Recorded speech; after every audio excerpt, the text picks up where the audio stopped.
Les comentaba ahorita con respecto a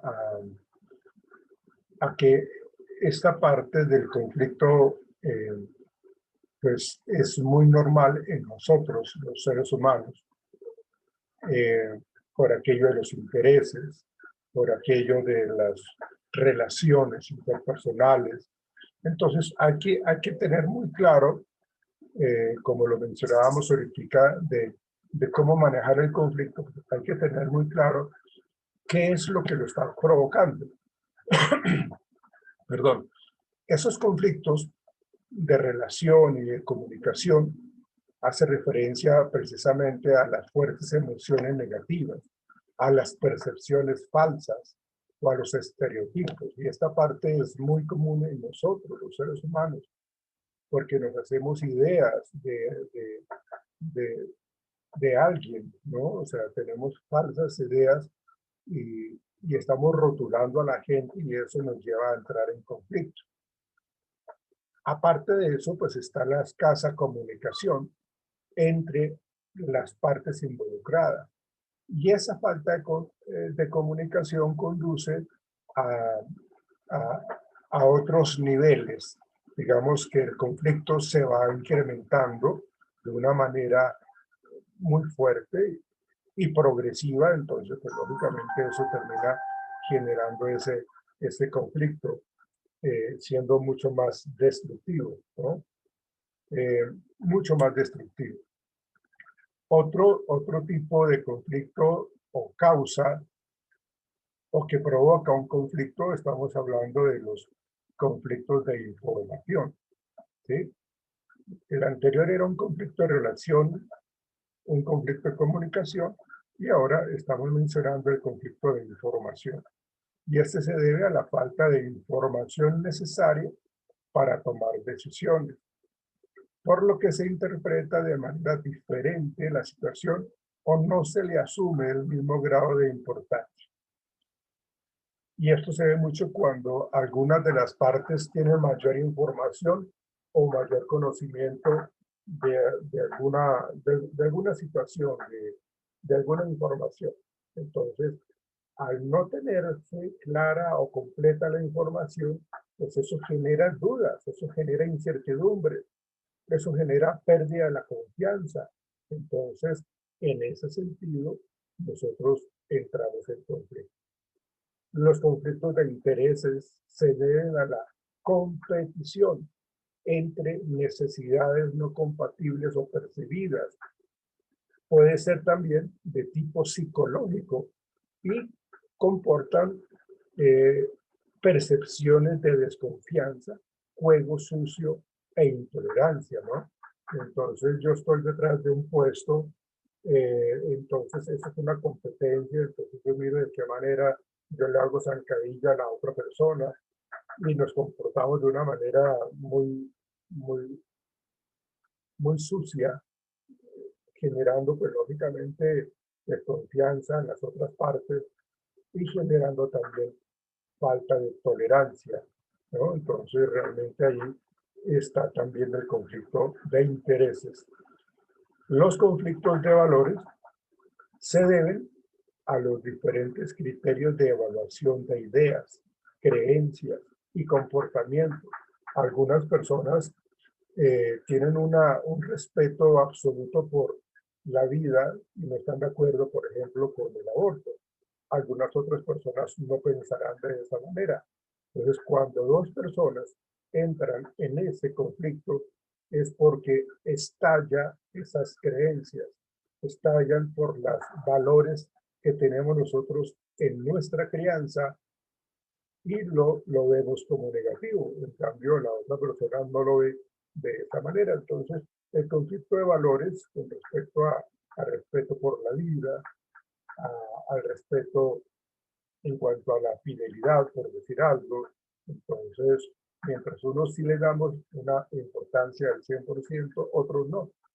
Entonces, eso genera mucho recelo, genera mucho conflicto en las relaciones interpersonales.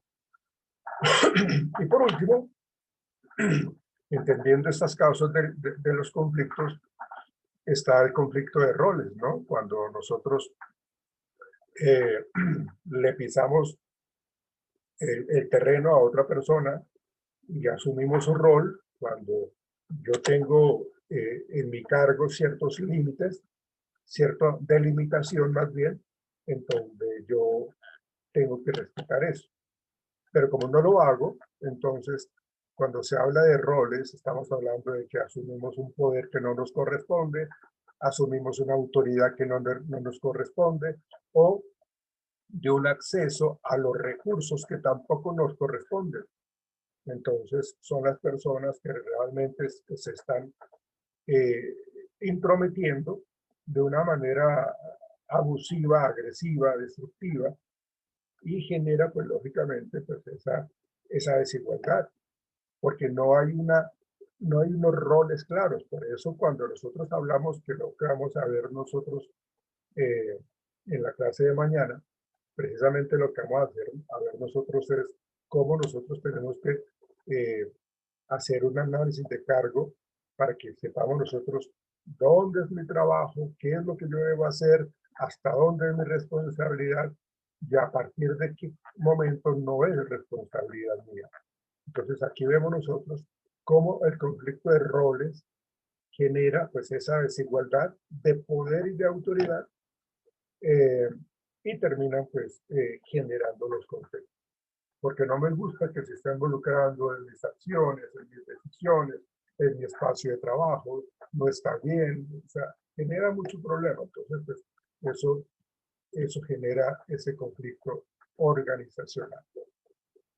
Entonces, entendiendo todo esto, cuando nosotros hablamos de ese conflicto organizacional, eh, debemos entender de que es cuando ocurre, cuando dos o más personas o más partes se encuentren en desacuerdo.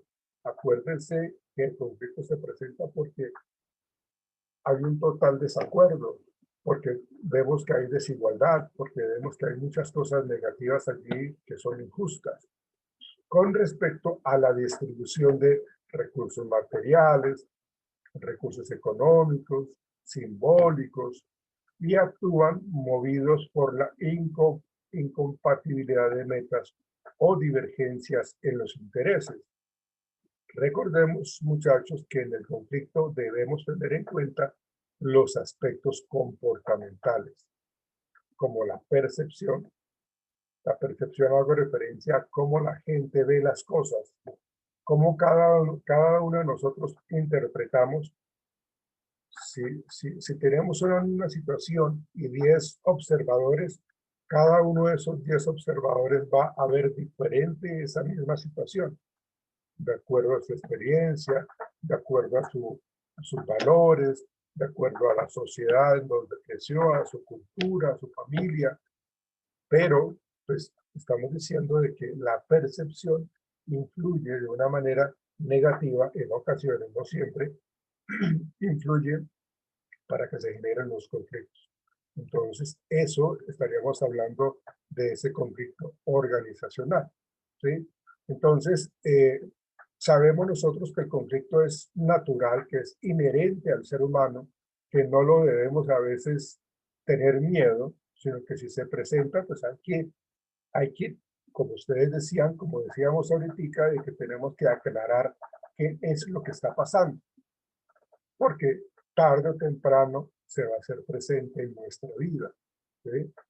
Entonces la idea es que miremos nosotros un poco pues nuestros comportamientos, nuestros pensamientos, nuestras actitudes como seres humanos para poder entender y manejar el conflicto. Entonces, eso es, digámoslo, como que esa parte que tenemos que continuar para, bueno, como comentar para continuar con el tema. No sé si quieran comentar algún otro tema con respecto a cómo nosotros podríamos manejar el conflicto. Ya algunas de ustedes mencionaron cómo lo podríamos hacer. ¿De qué otra manera podemos eh, controlar, manejar el conflicto para que no tengamos un conflicto mucho más tedioso, más molesto, más incómodo. Siempre lo que buscamos es tener una mejor calidad de vida, tener unas mejores relaciones interpersonales, sea en el área que sea, si es familiar, social, laboral, académica, inclusive. ¿Qué otra se les ocurre a ustedes, señoritas y caballeros? Díganme, por favor. Profe, yo pienso que pues aparte de lo que dijeron de calmarse, de identificar, también tiene uno que estar abierto a la escucha. Usted lo acaba de decir, ¿no? Uno también se mueve mucho por la percepción. Entonces, lo que yo percibo puede ser lo que no está percibiendo el otro. Y si yo no estoy abierta a escuchar qué es lo que el otro siente o ve de cara al conflicto que existe, pues es imposible que se pueda llegar a un acuerdo, porque es como que yo defiendo mi verdad, pero el otro también tiene una verdad, entonces tenemos que estar abiertos al escuchar para poder buscar entre los dos o los que estén en el conflicto la solución. Sí, es cierto. Eso que tú comentas es muy importante, ¿no? La habilidad de escuchar. O sea, si nosotros partamos de eso que tú estás mencionando, Carmen, si nosotros no tenemos como bien interiorizada esa habilidad de escuchar, pues seguramente no vamos a encontrar soluciones a nuestros problemas y nuestros conflictos día a día se incrementan. Hay problemas con las personas que no saben escuchar. Hay problemas con las personas que simplemente o constantemente interrumpen, ¿sí? O que levantan la voz, o que quieren simplemente estar cuestionando absolutamente todo. Y para poder entender que necesitamos el cambio, pues lógicamente tenemos que, como lo decían ustedes, primero calmarnos, eh, poner a disposición mía esa habilidad de escuchar. Es muy importante escuchar a la contraparte, porque solamente así lograremos disminuir el conflicto. Si no tenemos esa habilidad, va a ser mucho más complicado. Entonces, fíjense ustedes cómo esta situación, pues, se puede mejorar o se puede empeorar dependiendo de lo que vayamos a hacer. ¿Algún otro comentario?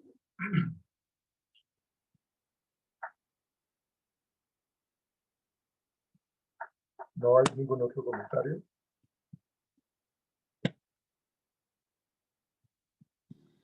Profe, no sé si estaría bien de pronto que buscar unos canales de comunicación o digamos si puede haber un intermediario que nos ayude también a solucionar los conflictos.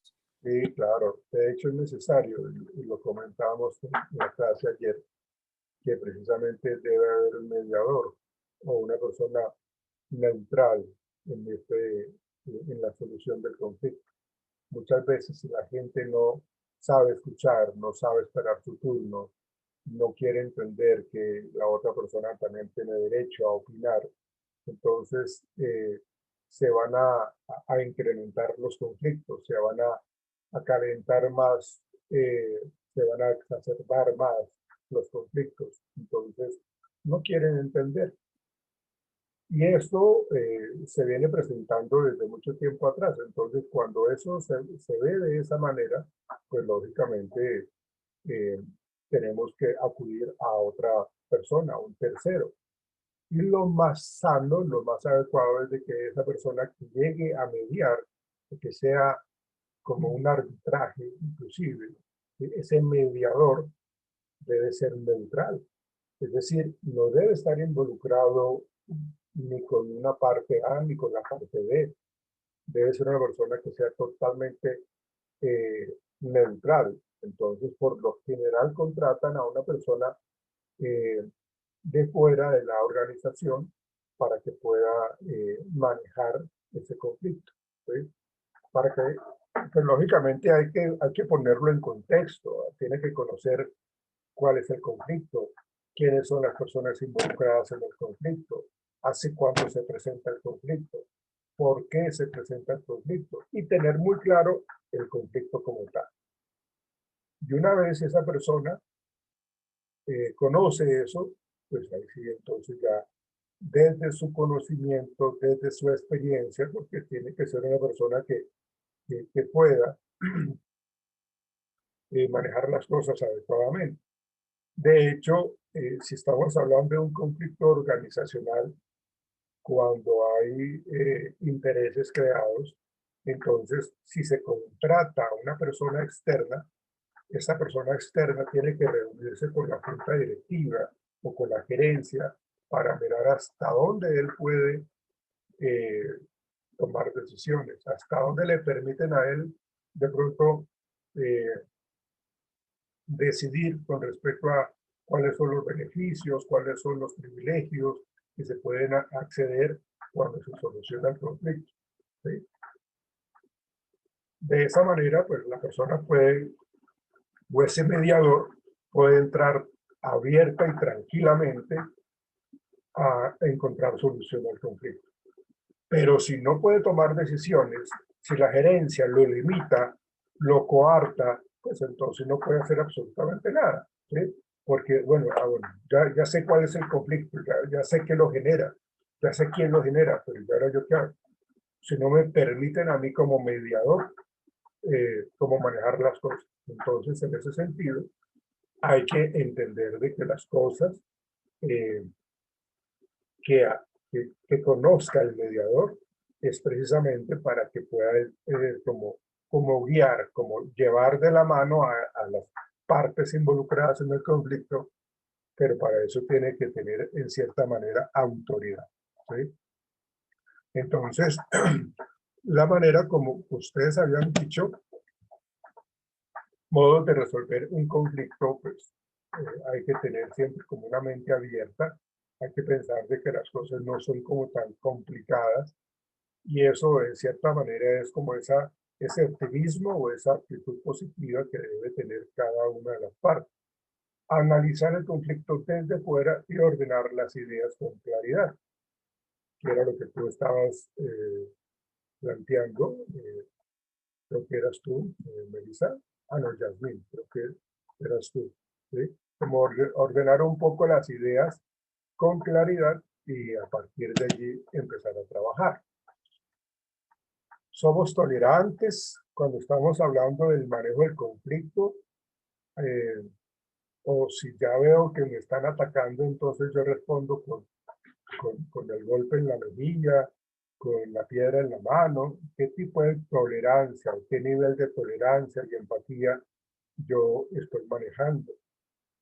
Estas habilidades o modos de resolver o que nos ayudan a resolver los conflictos, pues son muy de nuestra personalidad, son muy de nuestras habilidades, empezando por esa habilidad que tú comentabas, Carmen, de esa habilidad de escuchar, ¿no? Entonces tenemos que ser tolerantes, tenemos que tener empatía, tenemos que tener esa actitud positiva, tenemos que reorganizar nuestras ideas, tenemos que tener como esa comunicación asertiva, ¿sí? Esa comunicación asertiva es supremamente importante. La comunicación asertiva nos quiere decir que yo voy a decir las cosas con los términos más adecuados, con las palabras más correctas, para no herir susceptibilidades, para no generar molestia, que la comunicación asertiva permita entonces de que yo desarme a la otra persona. O sea, si yo no desarmo a la otra persona y esa persona se siente atacada con mi comunicación, con mi expresión verbal, pues entonces, en vez de bajar la guardia, lo que hace es colocar una barrera mucho más grande. Entonces, esa comunicación tiene que ser supremamente adecuada. ¿Sí? Por eso les decía, uno tiene que mirar en qué momento habla, con quién tiene que hablar, ¿sí? Si la otra persona tiene tiempo o no tiene tiempo, ¿sí? Si yo también tengo el tiempo o no, porque si vamos a dejar las cosas a medias y realmente no logramos como ese acuerdo, pues lógicamente pues no vamos a obtener buenos resultados. Entonces, aquí vemos nosotros lo que yo les he comentado de cómo intervenir. cuál es el contexto en el cual ocurre el conflicto, dónde están las fronteras o líneas de demarcación, es decir, dónde considero que me están violando mis espacios, mis derechos, o estoy violando los espacios o los derechos de las otras personas. ¿Quiénes están involucrados acá? ¿Son sus metas realmente incompatibles y el por qué? ¿Sí? Es decir, que las metas de la contraparte son muy diferentes a las mías y que no las podemos aceptar. O sea, eso es algo que no se puede dar. O sea, ¿será que eso es así de cierto o no? ¿Cuáles son las consecuencias de la conducta conflictiva? Entendiendo la conducta conflictiva como la agresión verbal, como el chantaje, la manipulación. Entonces, pues esa conducta conflictiva, pues lógicamente no permite que haya solución al problema. Como las metas de los actores, es decir, la posición en que cada una de las partes está, difieren de sus intereses, son las causas y cuáles, digamos, cuáles son como lo que yo tengo que compartir en última, ¿no? Que es lo que estaba diciendo allí, cuáles son los dividendos, es decir, qué es lo que yo tengo que ceder y qué es lo que la otra persona tiene que ceder. ¿En qué etapa se encuentra el conflicto? ¿En una etapa de emergencia, de escalamiento o de estancamiento? ¿Recuerdan lo que habíamos hablado en una de las diapositivas anteriores en el día de ayer? Pues precisamente en qué escala, en qué etapa el conflicto se encuentra. ¿Sí? ¿Es apropiada la intervención por alguno de nosotros o por alguna otra persona? ¿O tenemos que esperar un poco? Si intervenimos ahorita, como que va a ser un poco más difícil, porque todo el mundo está supremamente confundido, porque no hay claridad de lo que está sucediendo. Supera los beneficios que el conflicto da a los actores, el daño que les cause, qué recursos dentro y fuera del conflicto existen para moderarlo. Terceras partes como mediadores confiables, que era lo que me estaban preguntando. Los 15 consejos de los conflictos. Distinguir conflicto del problema, el conflicto de problema, identificarlo, no arreglar lo que no está roto, no es lo mismo habilidad que conocimiento. Si sabes plantearlo, este medio resuelto, tener un plan, mucha paciencia, la línea recta no siempre es la mejor. O sea, aquí vemos nosotros algunas alternativas, pero vamos a mirar otras. Si hay conflicto, la mejor manera de afrontarlo será evitándolo. No hay culpas, solo responsabilidades. O sea, aquí tienen que entender la gente cómo nosotros estamos afrontando el problema, qué tipo de responsabilidades. Seamos conscientes de que muchas veces sí somos generadores de conflicto, pero como no lo asumimos, entonces no echemos culpa, pero sí asumamos responsabilidades. Y en la medida que seamos o tengamos esa apertura, esa flexibilidad, seguramente vamos a lograr, pues como que el conflicto llegue a solucionar. Vamos a buscar lo que nos une, es decir, lo que de pronto tenemos como en común. Actitud de comunicación, buscar el tiempo, escuchar, tenerlo todo en cuenta, aceptar, acompañar, no juzgar y no resistir. Si alguna de las partes reconocen la presencia de estas cosas, de estas actitudes negativas, porque pues, el juzgar es una actitud negativa, el colocar resistencia es una actitud negativa, el no acompañar es una conducta pues totalmente malsana, el no tener la habilidad de escuchar pues también ya sabemos que así es. En las cosas del cómo tiene importancia, es decir, cómo nosotros vamos a tratar de encontrar la solución. Bueno, aquí mencionan un poco como que, venga, rompamos un poco el hielo, miremos un poco si algo de humor pueda darse en ese momento, ¿no? Como que, para que sí es viable o no, ¿sí?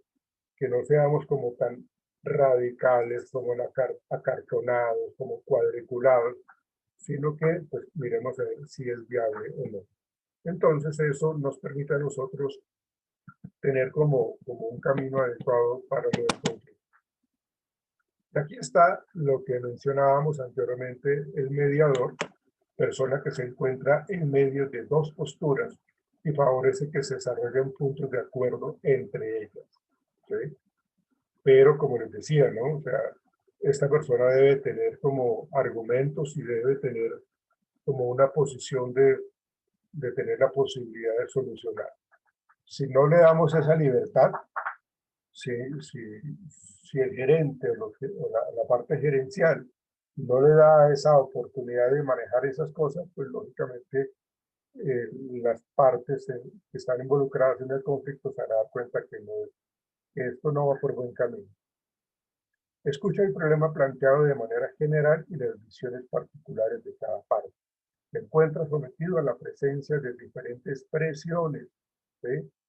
Lógicamente, esta persona que se involucre en esta resolución del conflicto, pues lógicamente debe tener experiencia, debe tener en cierta manera liderazgo, tiene que tener la capacidad y dentro de su personalidad debe tener cierto tipo de coraje y de carácter, ¿no? Porque pues lógicamente si se deja manipular, si se deja presionar, si se convierte en alguien parcializado, pues lógicamente pues todo lo que se invierta en tiempo y en dinero con este mediador pues no va a resultar positivo. Lo ideal es que el mediador sea independiente, fíjense lo que yo les estaba planteando, que sea independiente para que tenga la suficiente flexibilidad y para que sus puntos de vista no estén siendo sesgados, ¿sí? En el momento de la negociación. En ese sentido, va a ser mucho más sano el manejo de la resolución del conflicto. Si no se maneja con una persona externa, pues la gente no va a confiar. La gente no va a confiar en absolutamente nada. Entonces, involucra a un experto neutral que esté fuera del conflicto, que nos había hablado, ayuda a ambas partes a encontrar las bases para una interacción más constructiva. El mediador es solo un facilitador. Él no va a ganar, digamos, los privilegios allí, no. Simplemente está viendo desde otro ángulo, las situaciones que está viviendo, que se está viviendo ahí en el contexto laboral. ¿Sí? Tiene el conocimiento del problema, afirma el valor de ambas partes, es decir, que ambas partes tienen razón hasta cierto momento, hasta cierto punto, y les da el valor necesario. Lo mismo pasa con la otra persona. ¿Sí? Ganar la confianza de ellos, busca el equilibrio siempre. Acá no hay perdedores, no hay ganadores. Hay una relación que normalmente se ve en el conflicto, si es la relación ganador-perdedor. O sea, yo nunca quiero, en un conflicto, yo nunca quiero perder. Yo siempre quiero ganar. ¿Sí? Entonces, muchas veces, por eso se incrementa el conflicto, porque ambos se quieren sentir ganadores. Nadie, absolutamente nadie, quiere perder. Entonces, la idea es que se tenga la posibilidad de que ambos o se sientan perdedores los dos o sientan que ambos están ganando. Ambas partes ganan, ¿sí? Pero si hay esa diferencia marcada entre el ganador y el perdedor, entonces pues siempre se va a colocar resistencia. ¿No? Yo no voy a ceder, no estoy de acuerdo, a mí no me parece que eso se deba hacer así. Entonces, la labor del mediador es precisamente buscar ese equilibrio, que ambos, con el paso del tiempo de la negociación del conflicto, de la resolución del conflicto, ambos se sientan que han adquirido seguridad, han adquirido confianza, y que en este caso pues no hay ningún tipo de perdedor. Yo voy a ceder, ahí estoy perdiendo, pero la contraparte también está cediendo, pues también está perdiendo en cierto momento. Entonces estamos como mirando sopesando un poco ese equilibrio en lo que ambos estamos perdiendo. Yo pierdo en un 20% y la contraparte también está perdiendo en un 20%. Entonces, eso lleva a que los ganadores, a que la parte involucradas generen mayor tranquilidad, ¿sí? Porque ambos se sienten ganadores.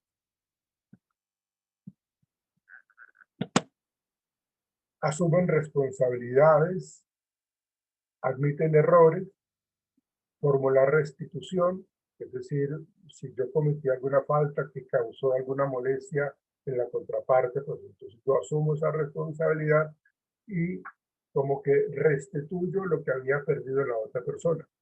Pero como se sabe, eso es de las dos partes, ¿no? Lo que habla, lo que se ve es lo que decíamos, que sí se asuma esa responsabilidad y no la culpa, ¿sí? Y pensar de que, pues, en la medida que estamos manejando esto, veamos a futuro que este conflicto no se siga presentando, que ese conflicto, pues, como que ya quede en la historia de la organización, realmente que se esté presentando de esa manera. Escuchar, asumir el positivismo, admitir errores, buscar diálogo, fomentar la habilidad, las relaciones.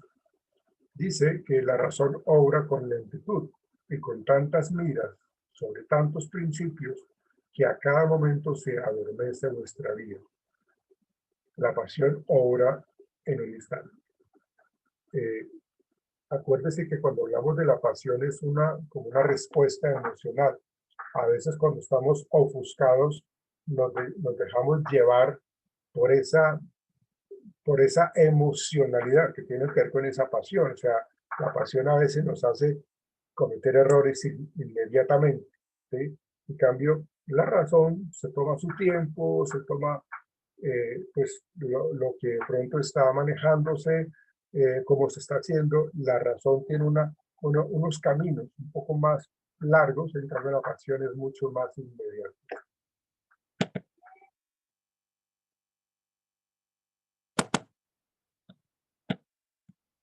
Okay. Bueno, vamos a ver nosotros, bueno, yo creo que eso de pronto lo trabajamos allá en clase.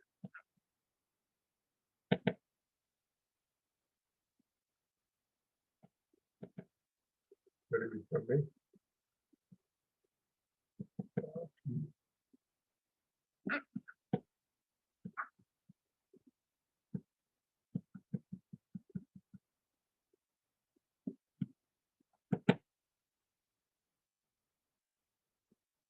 Bueno, eso lo habíamos visto nosotros, el proceso de comunicación entre personas para tomar decisiones sobre uno o más temas, los problemas que se están vinculando allí. ¿Sí? Bueno, aquí pongámonos nosotros en el contexto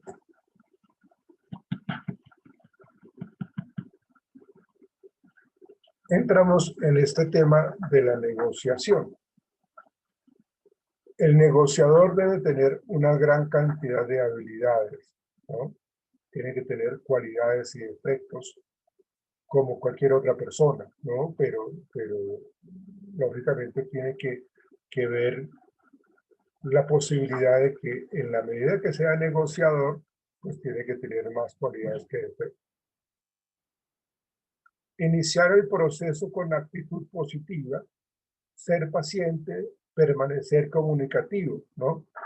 Fíjense que en esta parte es muy importante como la postura corporal, la parte de las actitudes, porque si yo me siento sobrado, si yo me muestro como el todopoderoso, me muestro como esa persona que todo lo sabe, que todo lo puede, que realmente no da esa opción, entonces esa actitud positiva se convierte en una actitud de dominancia, ¿sí? Y esa postura corporal hace de que la gente no confíe.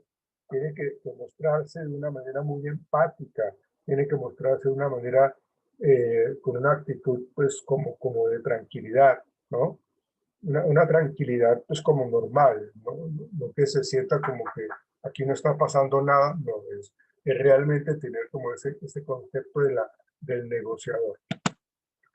Escuchar ofertas y demostrar que se quiere llegar a un acuerdo.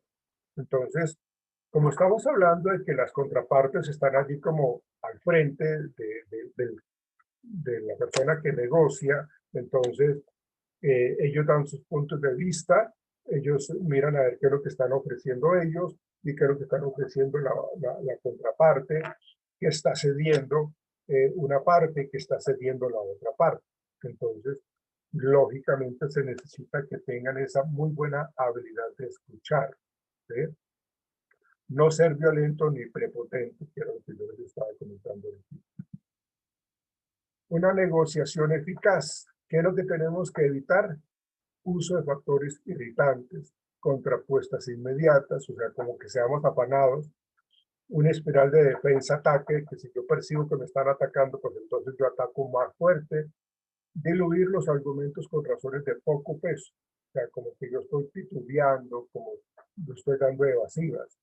Y los comportamientos a utilizar es verificar la comprensión y que resuma la situación, cómo estamos de acuerdo o no, hacer preguntas relevantes y constantemente para aclarar esas inquietudes y evitar detalles innecesarios. Ya ahorita vamos a continuar porque nos va a sacar la plataforma, entonces volvemos y abordamos más el tema de negociación.